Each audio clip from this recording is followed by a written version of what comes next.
lo que habíamos visto en las clases anteriores era la incidencia impositiva, ¿verdad? Que dependía muchísimo los efectos de los impuestos dependían muchísimo de las elasticidades, o sea, dependen prácticamente de las elasticidades, la carga impositiva es la que depende de las elasticidades. Entonces hoy lo que vamos a hacer es empezar a estudiar eficiencia y optimalidad. Un poco la idea que está detrás de esto es cómo distribuir los impuestos de tal forma que se minimice la pérdida de bienestar. Un poco lo que encontrábamos la clase pasada es que las cantidades, bueno, dependiendo de las elasticidades, las cantidades transadas se iban a reducir y esas cantidades transadas están asociadas a una pérdida de bienestar, y lo que vamos a hacer hoy es pensar en cómo podemos distribuir los impuestos de tal forma que esa pérdida de bienestar generada por la reducción en las cantidades transadas sea la más pequeña posible. Y algunas, ya digamos, vamos a estudiar sobre todo eso y algunas cuestiones que tienen que ver con estos efectos y digamos, el régimen impositivo de Costa Rica.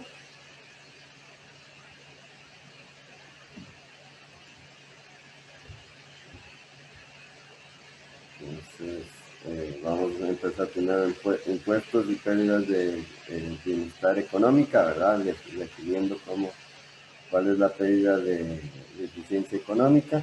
Después vamos a hablar sobre la optimización de impuestos a los bienes y después de optimización de impuestos al ingreso. Entonces, los mercados sin fallas son una forma eficiente de manejar los recursos, ¿verdad? Eso fue lo que vimos en la primera clase con los teoremas fundamentales del bienestar.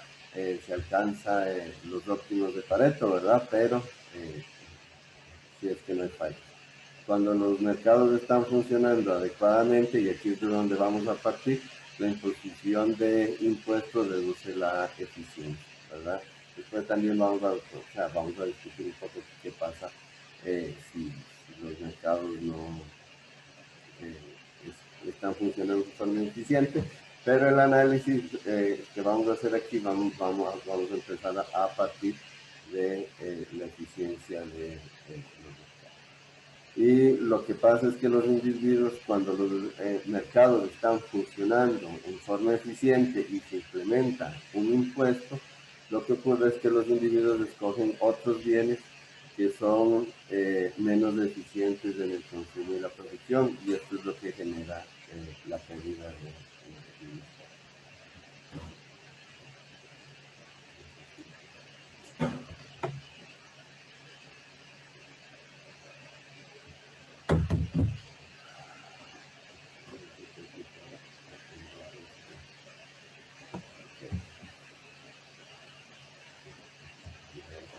Okay. Entonces, la cosa, ¿verdad? Es que de ahí, a partir de ahí es donde vamos a ver los efectos. Es que algunos impuestos tienen efectos mayores sobre la eficiencia que otros. Entonces, tomando eso en cuenta, vamos a poder distribuir los impuestos de una mejor manera.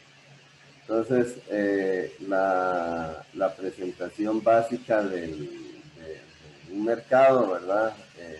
Porque tenemos ahí una oferta y una demanda, la cantidad de equilibrio es 100 y el precio es 1.5. Si ponemos un impuesto de 50 centavos, el precio, ¿verdad? Y ponemos al oferente a pagar el impuesto, el precio va a subir a 1.8, ¿verdad? Eso es lo que va a pagar el demandante. El oferente va a tener que enviar 50 centavos al gobierno y va a recibir 1.3 por cada unidad que vende, ¿verdad? Eso fue lo que vimos en la clase anterior. Y lo que estamos viendo ahora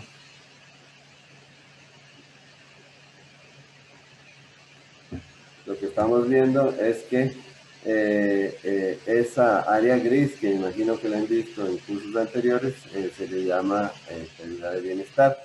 ¿Por qué aparece esta pérdida de bienestar? Bueno, porque ya se van a dejar de vender 10 unidades. Antes se transaban 100 unidades y ahora se van a transar 90 unidades. Entonces, esa utilidad o ese bienestar que generaba la transacción de esas 10 unidades se van a ver perdidos. Eso está denotado en el triángulo gris, ¿verdad? Entonces, sin impuestos, el precio es igual al costo marginal social, ¿verdad? Que es igual al beneficio marginal social y alcanzamos lo que llamábamos el óptimo, ¿verdad? El óptimo de Pareto. El impuesto genera una brecha, ¿verdad? Entre el costo marginal social y el bienestar marginal social, que no permite que intercambios beneficiosos ocurran, ¿verdad? Que dan esas 10 unidades. En el, en el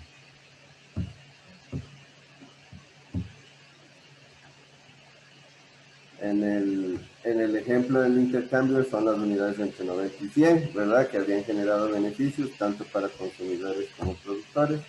Y la pérdida de excedente debido a ese impuesto es lo que se le conoce como pérdida de bienestar.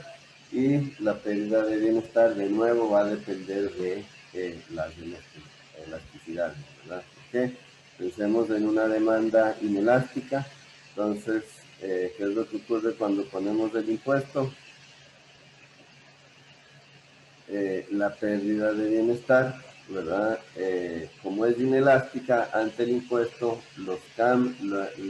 la demanda no puede reaccionar, los demandantes no pueden reaccionar mucho, entonces la reducción en las cantidades transadas es relativamente baja, y como es baja, la pérdida de bienestar que se genera por esa pérdida, esa reducción en transacciones también es baja. Si la demanda fuera mucho más elástica, ¿verdad? Lo que ocurre es que cuando se implementa ese impuesto, los demandantes reaccionan muchísimo más, entonces las cantidades transadas van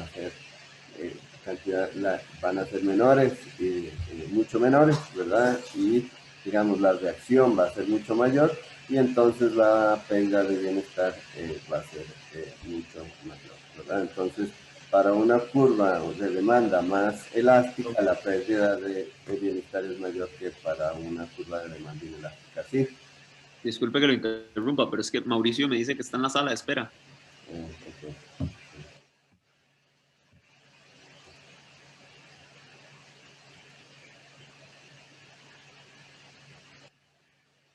Gracias, como que no me dejó, me salió el mensajito, pero después se fue la parte donde decía admitir.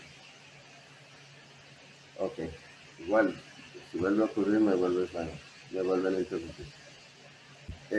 La pérdida de bienestar es causada por las decisiones equivocadas de los consumidores y los productores para evitar el impuesto.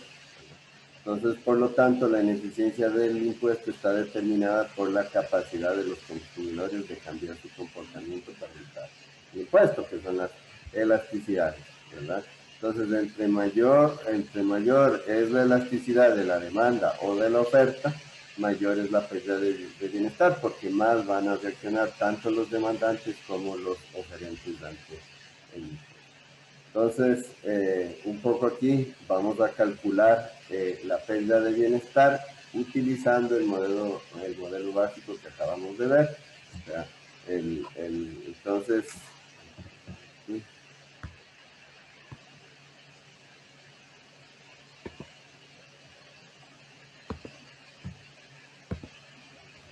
Entonces digamos que tenemos la curva de oferta y demanda, tenemos un impuesto, entonces la pérdida de bienestar va a ser este triangulito de aquí, ¿verdad?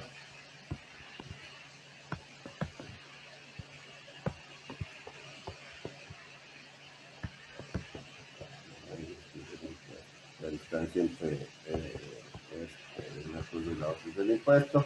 y entonces la pérdida de bienestar va a ser el triángulo. Me quedó muy bien pintado ese triángulo. ¿Okay? Entonces, ¿cómo calculamos el área de ese triángulo? ¿Cómo calculamos el área de un triángulo?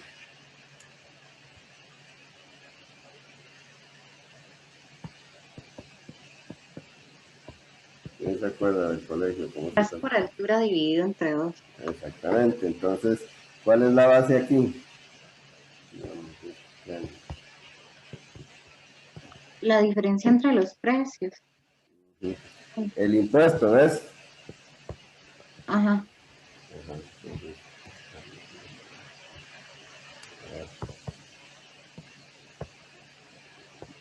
Entonces ya me salió esta curva, diferencia para.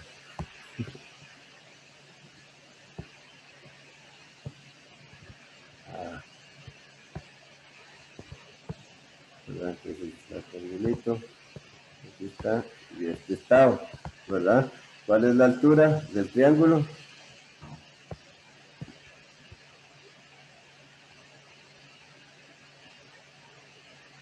La diferencia en cantidades. Exactamente, el cambio en Q, ¿verdad? Ojo que el cambio Q es negativo, ¿verdad? Entonces le vamos a poner este signo aquí. Entonces ya tenemos el tau, tenemos el cambio en Q y hay que dividirlo en chances, ¿verdad? Como el cambio en Q es negativo y que estoy hablando de pérdida de bienestar, entonces le pongo el menos, ¿verdad? Y ese es el área, la pérdida de bienestar. Vamos a hablar de ese triangulito, ¿verdad? Que es una muy buena aproximación de cuánto es la pérdida. Digamos, es exactamente igual cuando tenemos esas líneas rectas, va a ser igual a la pérdida de bienestar. Y ahora vamos a ver qué podría pasar cuando no son líneas, pero esa es la idea. En este modelo van a ser esas líneas y entonces entonces de la clase anterior teníamos ¿verdad? Que la elasticidad de la demanda, digamos, es así, ¿verdad? Que ahí estoy despejando el cambio en Q entre Q, ¿verdad? Pero lo que habíamos encontrado, ¿verdad? Es que el cambio en precio era igual a esto, ¿verdad? Era cuando le poníamos, me parece que el impuesto al consumidor, si quieren lo revisan. Entonces, digamos, aquí debería ser más bien al oferente, ¿verdad? Entonces, al consumidor, tal vez ahí fue porque le dice, el ejemplo se lo dice mal, pero es lo mismo, ¿verdad? Si ustedes le ponen el impuesto a la demanda, sería así, ¿verdad? Y quedamos exactamente en la misma definición de pérdida de bienestar. Entonces, por lo tanto, a partir de esas dos ecuaciones, lo que tenemos es que el cambio en Q, ¿verdad? Este cambio en Q de aquí está definido por esto, ¿verdad? Porque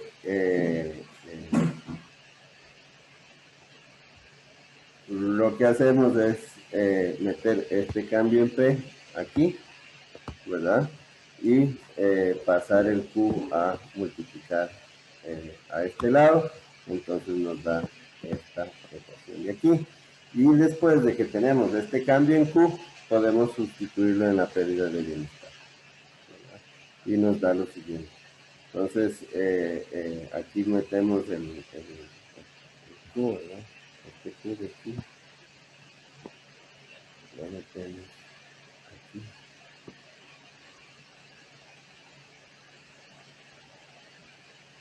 Aquí. ¿Ok? Y, a ver, sí. Aquí,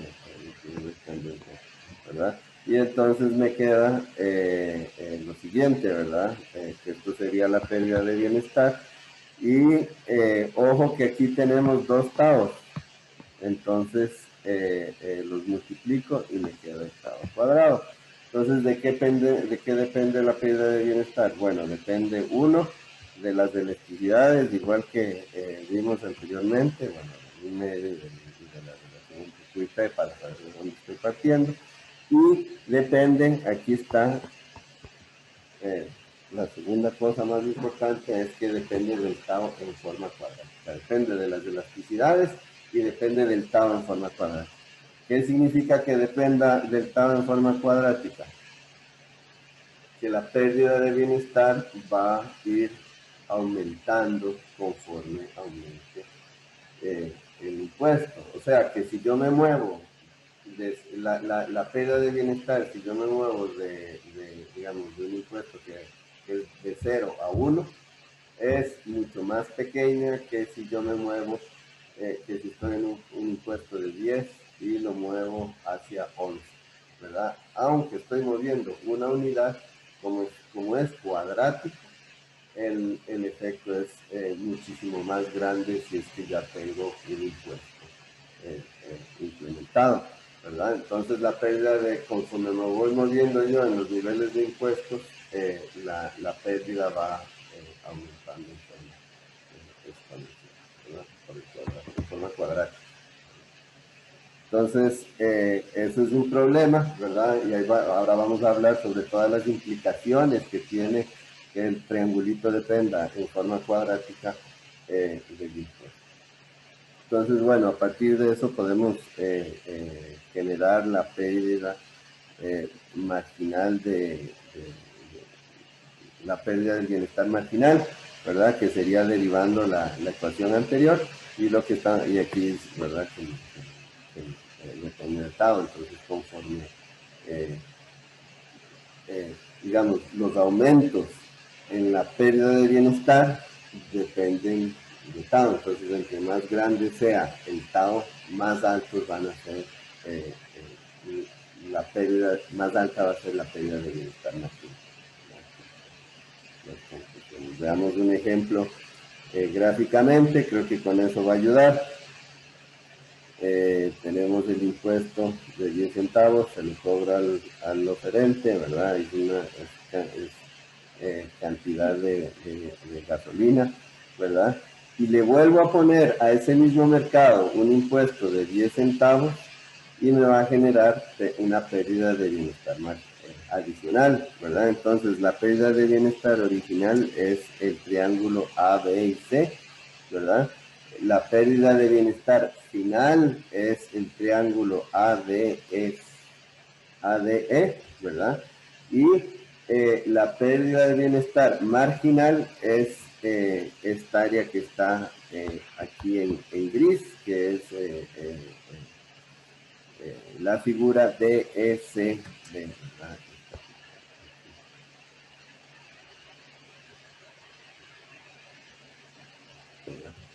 Estoy poniendo un impuesto, ¿verdad? Que es de 10 centavos, las dos veces, ¿verdad? Pero cuando pongo la segunda vez un impuesto a 10 centavos, la pérdida de bienestar es muchísimo más grande. Como pueden ver, esto de aquí es muchísimo más grande que esto de aquí, a pesar de que el cambio en el impuesto fue exactamente el mismo. Entonces, ¿qué implica eso? Implica que conforme voy aumentando el impuesto, la pérdida de bienestar va aumentando mucho más, ¿verdad? Ese es el mensaje principal. Y eso tiene implicaciones muy importantes a la hora de cómo distribuyo los impuestos entre mercados. Hasta aquí quedó claro. Sí, profe, está claro. Entonces, dado que la pérdida de bienestar marginal depende de la tasa del impuesto, ¿verdad? También uno puede decir que cualquier distorsión preexistente tiene consecuencias sobre los efectos en la eficiencia del impuesto. ¿De qué hablamos cuando decimos distorsiones preexistentes? Bueno, pueden ser fallas de mercado, como externalidades o competencia imperfecta, que hayan tomado lugar antes de la intervención del gobierno. Lo que quiere decir esto es que, digamos, si yo implemento un impuesto y el mercado no está funcionando bien, ¿verdad? Es probable que el costo del impuesto, digamos, el costo del impuesto va a ser mucho más alto cuando estamos en un monopolio, digamos, que cuando estamos en competencia perfecta. ¿Por qué? Porque ya hay unidades que no están siendo transadas. Entonces, cuando yo le pongo un impuesto al monopolio, ya estoy partiendo de una cantidad, digamos, menos que la óptima, ¿verdad?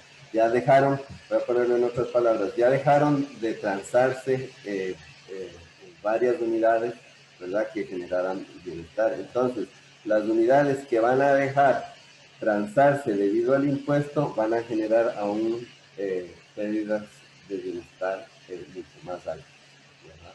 Entonces, las distorsiones preexistentes hacen que la implementación del impuesto sea mucho más costoso en términos de bienestar.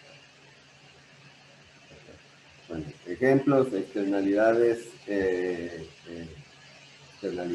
Ahora vamos a ver que en el caso de las externalidades depende, ¿verdad?, si es una externalidad positiva o una externalidad negativa. Aquí, digamos, estamos pensando si se acuerdan, en la clase del semestre, en la primera parte del curso sobre externalidades, usábamos impuestos para resolver el problema cuando teníamos externalidades negativas.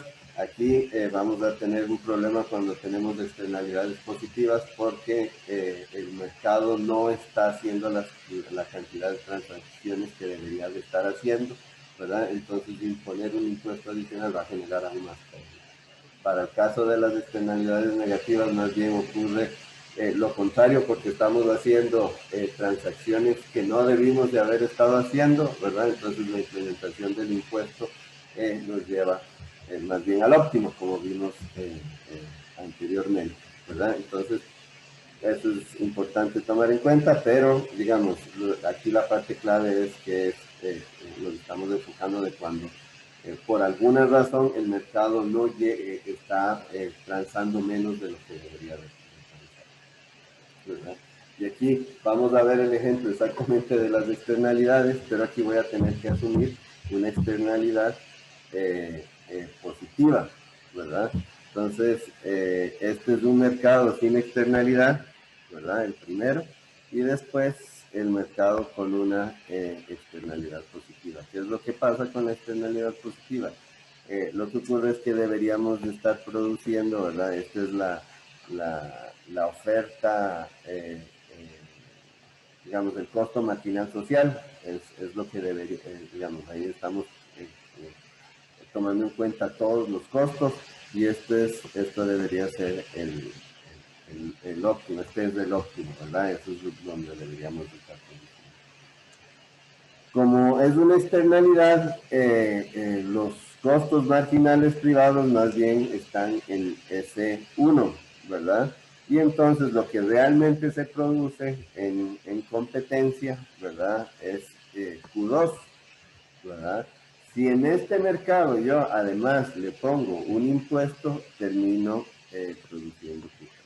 Entonces, la pérdida de bienestar generada en este mercado donde hay externalidades, ¿verdad?, es muchísimo más grande porque está definida por esta área que está aquí, ¿verdad?, comparado con el mismo mercado, con las mismas elasticidades, con las mismas curvas, ¿verdad?, pero sin externalidad.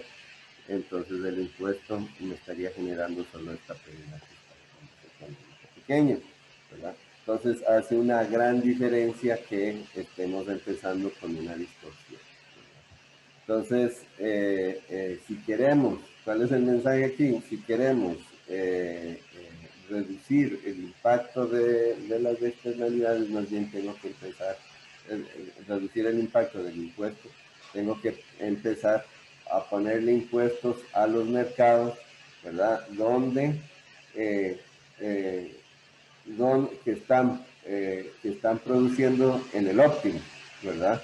Y tengo que poner los impuestos de último en los mercados donde la competencia está haciendo que yo, ya sea la competencia o cualquier falla, está haciendo que yo produzca menos de lo que es socialmente óptimo.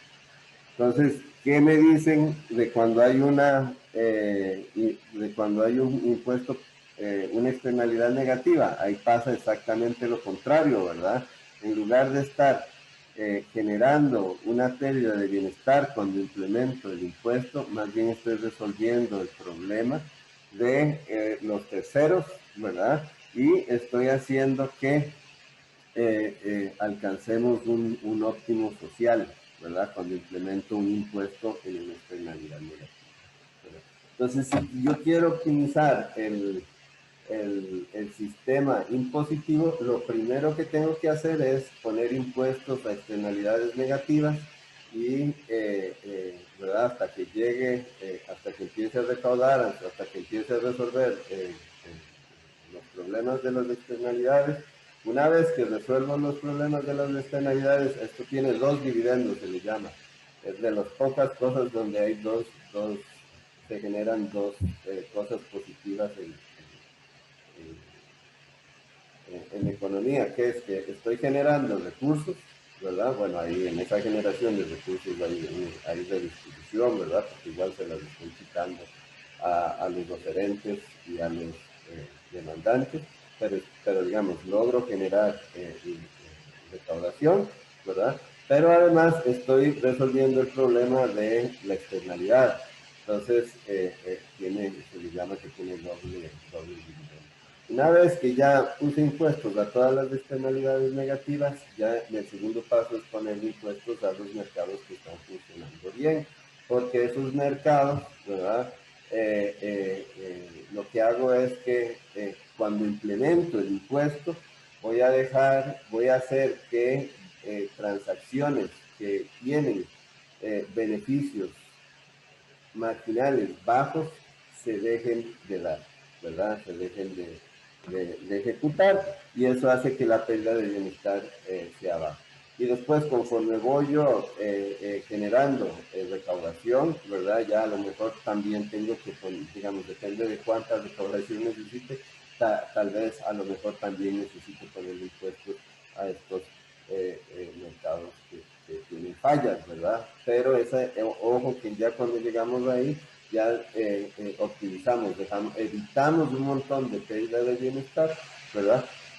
En comparación que si yo hubiera ordenado los impuestos de otra forma y hubiera empezado, por ejemplo, con los impuestos en mercados que ya tienen fallas, ¿verdad? Que están produciendo menos de lo que deberían. ¿Qué ha hecho Costa Rica? Bueno, Costa Rica de hecho es de los países que tienen, en términos de externalidades, impuestos a las externalidades más altas. Esto es, por ejemplo, de la recaudación para el 2016, ¿verdad? De la recaudación, un 10% es de impuestos a externalidades. Negativas, vean que es bastante alto comparado con el resto de países de América Latina. Los únicos que están más altos, bueno, son Honduras, Paraguay y República Dominicana, ¿verdad? Mucho, digamos, de eso se debe a que tenemos una alta recaudación a partir del impuesto a la gasolina y al diésel, ¿verdad? Entonces a partir de ahí se recauda bastante y eso, digamos, de cierto lado es positivo, ¿verdad? Porque genera externalidades negativas, bueno, en términos globales, ¿verdad? Porque genera el dióxido de carbono que afecta al cambio climático, pero también evita costos locales porque la contaminación, digamos, está por los dos lados, por la congestión, ¿verdad? Porque mucha gasolina implica que genera mucha congestión y la congestión hace que igual los costos no solo de los hogares, sino de las empresas, aumente por el tiempo que se requiere para trasladarse de un lugar a otro. Pero también se genera contaminación y eso tiene efectos sobre salud, ¿verdad? Porque no solo tiene dióxido de carbono, sino tiene otros componentes que tienen efectos negativos sobre la salud, ¿verdad? Entonces, estamos haciendo un trabajo relativamente bueno en ese sentido, pero todavía hay como un espacio como para mejorar. Entonces, Entonces, bueno, otro mensaje importante a partir de ahí es si los impuestos proporcionales versus los impuestos progresivos. Entonces aquí lo que dividimos es dos mercados. Ahora lo que estamos haciendo es estudiando impuestos a los ingresos, impuestos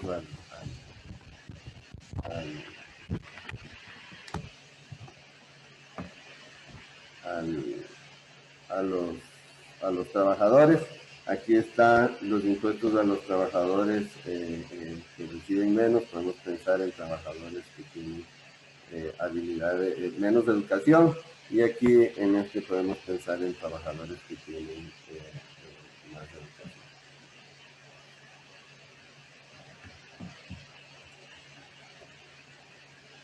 Chancecito para...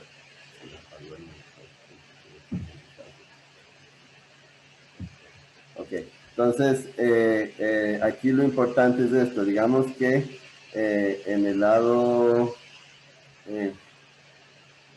¿verdad? En este lado aquí hay un impuesto proporcional, ¿verdad? No recuerdo cuál era, me parece que era como de un 10%, una cosa así.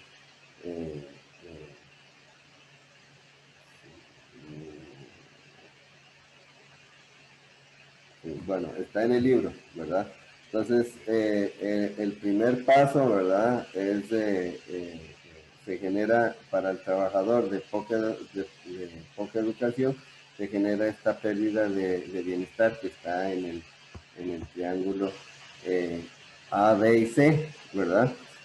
Si yo utilizo la misma tasa de impuesto para estos trabajadores, ¿verdad? Que tienen salarios altos, lo que implica es que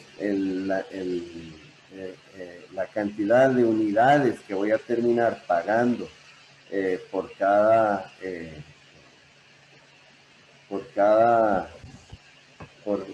cada unidad transada es mucho más alta, ¿verdad? Porque el salario es más alto. Entonces, si yo pago un 12% por un salario de 1.000.000 de colones, es mucho más alto que si yo pago un 10% por un salario de 100.000 colones, ¿verdad? En el caso de 10.000 colones y en el otro caso de 100.000 colones, ¿verdad? Entonces, la misma proporción de impuestos en salarios más altos es mucho más alto. Entonces, por eso, lo que ocurre es que este triángulo de E y F es mucho más grande que el triángulo A, B y C, ¿verdad? Entonces, lo que estoy diciendo es generando una pérdida de bienestar muchísimo más grande cuando estoy poniendo salarios proporcionales, ¿verdad? Y si esos salarios y esos impuestos más bien son progresivos, como es el caso de la mayoría de los países, la pérdida de bienestar se me hace mucho más grande, porque lo que ocurre es que a ese salario de 1.000.000 realmente no le cobran un 10%, sino le cobran un 15%. Entonces, la cantidad real es, digamos, la pérdida de bienestar real va a ser D, G y I, ¿verdad? Entonces, es todo ese triángulo, y entonces la pérdida de bienestar se hace muchísimo más grande. Ahora vamos a ver cuáles son las implicaciones en términos de pérdida de bienestar de los individuos, ¿verdad? Y si eso es lo correcto, porque aquí el mensaje al final es, si quiero yo reducir la pérdida de bienestar, tengo que ponerle de hecho más impuestos a las personas que tienen salarios más bajos que las que tienen salarios más altos, pero obviamente eso va a generar desigualdad, y esa desigualdad también va a tener consecuencias, ¿verdad? Entonces ahí es cuando uno tiene que pensar en términos de eficiencia versus justicia. Pero además, antes de entrar a esa discusión, ahora lo vamos a ver, pero nada más para que lo tengan en la cabeza. Si las funciones de utilidad son exactamente iguales, tanto para la persona que tiene bajos ingresos como la que tiene altos ingresos, yo puedo reacomodar los impuestos poniéndole impuestos y, digamos, si son, la utilidad es marginal, es decreciente, ¿verdad? La utilidad marginal es decreciente, yo puedo reacomodar impuestos de tal forma que aumente la suma la suma de utilidades, ¿verdad? Viéndome para el otro lado. Entonces, aquí este resultado ocurre no porque estoy pensando en la utilidad de las personas, sino porque lo que estoy pensando es en la pérdida de eficiencia de los mercados. Y si pienso en la pérdida de eficiencia de los mercados, lo que genera es que tengo que estar enfocado en los mercados que generan menos pérdida de bienestar. Entonces la proporcionalidad desde esa perspectiva es negativa. Pero si pensamos en la utilidad de las personas, entonces la tortilla se vuelve y tenemos que ponerle más impuestos a las personas que tienen más ingresos, ¿verdad? Ahora lo vamos a ver en más detalle, pero les quería comentar, ¿verdad? Y hay otras dos cosas relevantes. ¿Hay alguna diferencia si el impuesto es cobrado a las empresas? Aquí, de acuerdo a lo que vimos en la clase anterior. ¿Qué creen? ¿Va a haber diferencia en la pérdida de bienestar?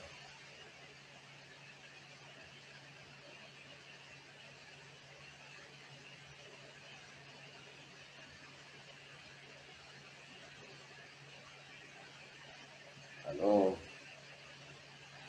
¿En qué diferencia? ¿Aló? ¿Alguien me están oyendo? Sí, profe, sí lo estamos oyendo. Ok, súper.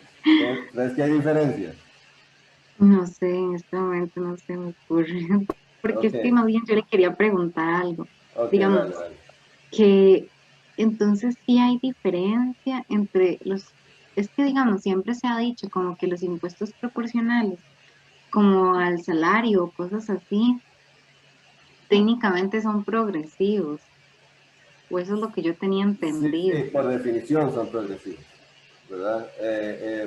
Porque, digamos, aquí, a ver, la proporcionalidad los hace progresivos. Entonces, digamos, si una persona que gana 100.000 colones paga 10%, paga 10.000 colones, pero si una persona que gana, una persona que gana 1.000.000 de colones paga 100.000, ¿verdad?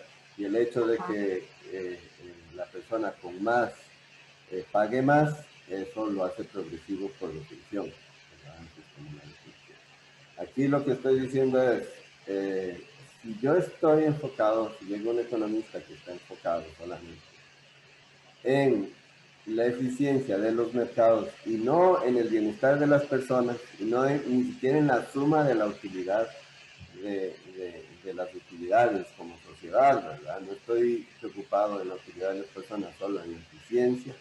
Puedo terminar sugiriendo que los impuestos no deben de ser progresivos porque voy a generar en términos de eficiencia una pérdida de bienestar mucho más. Entonces aquí depende de qué es lo que estoy viendo. Estoy viendo la pérdida de bienestar o estoy en los mercados o estoy viendo la utilidad de las personas. Y digamos, las dos cosas me dan respuestas diferentes sobre a dónde debería de implementar los impuestos. Ya les voy a, aquí queda muy claro, ¿verdad? Si estoy enfocado en los mercados y después les voy a explicar por qué ocurre lo contrario cuando estoy viendo la suma de las utilidades de la persona. ¿Okay? Entonces, volviendo a ¿quedó claro eso? Sí, profe. Ok, súper. Volviendo al otro problema, no, digamos, pasa lo mismo que pasaba con la incidencia, con la distribución de cargas económicas del impuesto, ¿verdad? No importa quién le dé yo el impuesto, dado que las cargas igual van a terminar de la misma forma y sobre todo aquí el truco es que el movimiento en las cantidades hacia abajo va a ser el mismo, no importa quién pague el impuesto, ¿verdad? Por eso mismo, o sea, es una cuestión. ¿Cuánto me muevo yo de cantidades? Depende de las elasticidades, no de quién esté pagando el impuesto. Entonces, la pérdida de bienestar, ¿verdad? va a ser indiferente si yo le cobro el impuesto a los oferentes o a los demandantes, ¿verdad? Y la otra cosa, ¿hay alguna diferencia si la curva de la oferta laboral tiene la siguiente forma?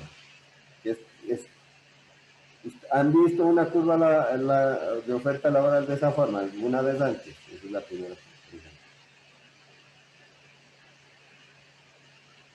Yo creo que yo sí la he visto, pero no me acuerdo dónde. Ok, ¿alguien más?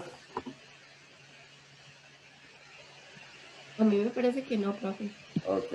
Bueno, entonces les voy a dar un poquito la intuición que está detrás de esa curva. Lo que pasa aquí, digamos, hasta aquí, ¿verdad? Digamos, hasta aquí más bien.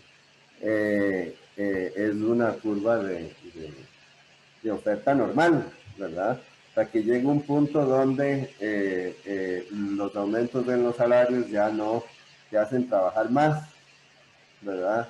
Es indiferente. Pero llega un momento donde estás ganando tanto que prefieres, digamos, que lo que haces es, en lugar de aumentar tu oferta, más bien la reduces porque empiezas a preferir ocio en lugar de trabajo porque ya estás ganando lo suficiente y necesitas tiempo para disfrutar de esos recursos que estás ganando. Entonces, llegan momentos donde los salarios llegan a ser tan altos que teóricamente puede ocurrir que las personas más bien dejen de trabajar para tener más tiempo para poder disfrutar de esos salarios, ¿verdad? Entonces, eso tiene implicaciones porque lo que estábamos viendo anteriormente es esta parte, ¿verdad? Esta sección de aquí, ¿verdad? ¿Qué pasa si estamos aquí donde no hay efectos? ¿Verdad? Entonces aquí el impuesto, la oferta no cambia, ¿verdad? Es una oferta totalmente inelástica. Entonces, yo pongo el impuesto y ¿qué pasa con la pérdida de bienestar? ¿Qué creen que va a pasar? Bueno, la primera pregunta es, ¿qué va a pasar si yo estoy en esa parte eh, eh, eh, perfectamente inelástica de la oferta de trabajo? ¿Qué pasa cuando, en términos de cantidades de horas trabajadas, qué pasa cuando yo pongo un impuesto? ¿Voy a reducir o voy a mantener igual la cantidad de horas trabajadas? La pérdida de bienestar va a ser, o sea, no, si es la parte totalmente inelástica, no va a haber cambio en la cantidad cansado, ¿sí? Exactamente. Entonces Entonces, no va ¿qué a haber pasa? pérdida de bienestar. Exactamente. Entonces no hay pérdida de bienestar. Exactamente. Y en la parte de arriba, inclusive, bueno, ahí hay que pensar, pensando en digamos, cuál pendiente es más alta, si la pendiente de la oferta o la pendiente de la demanda, porque eh, creo que si una es más, hay un caso donde los precios son explosivos, van a infinito o van hacia cero, ¿verdad? Pero si no, más bien aumentos en los impuestos, en el otro caso, aumentos en los impuestos hace más bien que la cantidad transada aumente, ¿verdad? Porque reducen, entonces yo estaba trabajando menos porque ya estaba ganando muy bien, me ponen los impuestos, yo digo, no, voy a tener que salir a trabajar, ¿verdad? Porque perdí el ingreso, ¿verdad? Entonces, empiezo a trabajar más y empiezo más bien a generar transacciones que antes no estaban haciendo, ¿verdad? Entonces, depende. Aquí es una cuestión empírica de cuál es el porcentaje de gente que está en la parte de abajo de la curva, cuál es el porcentaje de gente que está en la parte que no reacciona y cuál es el porcentaje de gente que está en la parte de arriba de la gente. Y si no me equivoco, ¿alguien preparó el artículo para hoy? ¿Alguien que está en la sesión?